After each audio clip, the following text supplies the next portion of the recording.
Protecting Joe Burrow is a must, and the Cincinnati Bengals did exactly that in the 2024 NFL Draft, drafting offensive tackle from Georgia, Amarius Mims, with their first-round pick. DP, initial reaction, how does this fit? Man, after bringing in Trent Brown on I think a one-year deal, you get 6'7", 340-pound Amarius Mims. A young man has all the tools and talents in the world, right? I've been on record saying I think he's athletic enough to play left tackle if you need him. But you have Orlando Brown there, and like you said, the key and the most important thing is protecting Joe Burrow. They've kind of allowed him to take a lot of hits since his rookie year, and he's battled multiple injuries. So getting a young offensive lineman with a high ceiling, with all the traits and tools that can step in, maybe not this year, depending on how Trent Brown plays, but you kind of draft and stash him a little bit and start him in 2025 if you like. But I think this was a great fit for them because he's going to be able to not just protect Joe Burrow, but also get the run game going and the zone game. Outstanding prospect, in my opinion. Yeah, so I looked at Amarius Mims as a prospect, as one who you can plug and play immediately if you're talking about pass protection, right? And I obviously spent time with Joe Burrow in my time at LSU. This is a guy that's going to hold on to the football. Yeah. But I think Amarius Mims has the opportunity and the potential to be a dominant offensive tackle, right? Especially in pass protection. The part that concerned me with him was the run game. But I look at it, the Cincinnati Bengals, they're a team that probably when you get to the playoffs anyway, they're going to drop back and put it in Joe Burrow's hands, right? They're going to let Joe Shiesty, Joe Burrow himself make some plays, and I think that Amarius Mims has the opportunity, like I said, to immediately step in and be able to help with that factor. But the Cincinnati Bengals kept with the theme of addressing the trenches, right? And this time they went with the defensive side of the football. They went with Chris Jenkins, the defensive lineman from Michigan, and then also Texas A&M's McKinley Jackson to boost this defensive front, because you talk about the Patrick Mahomes, right? You talk about the Buffalo Bills. Somebody has to play defense, right? We get in some of these low-score games. Somebody has to figure it out. So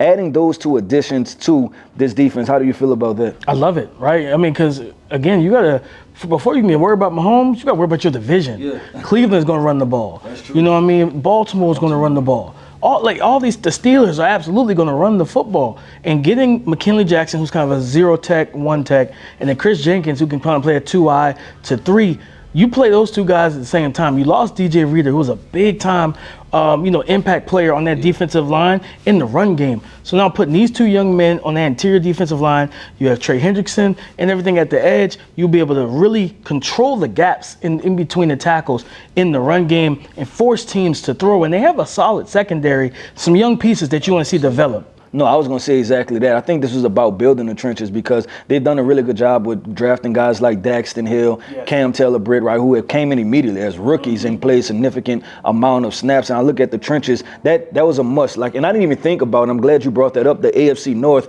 and the run games, right? And then the Steelers, they drafted all of those guys, so you know what they plan on doing this season. But listen, let's look at this thing from an offensive perspective to wrap this up. And Joe Burrow, he's shown that he can put some things on his back, right? And you have Jamar Chase. The situation with T. Higgins, that's almost like a to-be-determined type of situation. So it was a must that they address, the minute details of this offense and try to find the inner workings. And they did that with wide receiver Jermaine Burton, who kind of flew under the radar for most of the draft process, but I think when people really dove into the film, you've seen that this was a nuanced and detailed wide receiver that I feel like can play well with Joe Burrow. Yeah, absolutely. And he brings explosiveness, ball skills, got that dog in him, right, in terms of his attitude. He wants the ball. He wants to make plays for his quarterback. But I'll even go a little bit further. My kind of minor additions with major upside at the tight end position. Eric All out of Iowa, and then Tanner McLaughlin out of Arizona. Two athletic tight ends that can work the seams. Main thing with Eric All, he's been hurt the past 2 seasons, right? Finished his year in 2022 at Michigan, season-ending injury. Same thing last year in 2023 for Iowa. I've said it, and I think you agreed. If he was healthy throughout the process, we would have looked at him as tight end too, because he's just that talented. So getting both of those guys, and that's the one thing I could truly say that the Bengals have not given Joe Burrow, is a tight end to grow with him. I think both of these young men have the potential and skill set to do that. No, I agree with the Eric Hall take all the way, right? This guy stays healthy, you're going to find a steal at the back end of the draft, and he's going to really turn huge dividends. And then also we like to talk about the salary cap, getting him on a little salary and contract. So I thought that was a really good draft pick that has the opportunity to pay off huge dividends. So DP, as we continue to roll into the offseason, post NFL draft, the Cincinnati Bengals team, DP, where do we foresee them in the AFC North? And I'm going to say with a healthy Joe Burrow. They're right at the top. They're going to battle with the Baltimore Ravens and Lamar Jackson, right? Joe Burrow is one guy that you could say is he the Achilles heel to the Cincinnati Bengals, right? Because at one point he beat them 3 straight times. So getting him healthy, having Jamar Chase, an improved offensive line.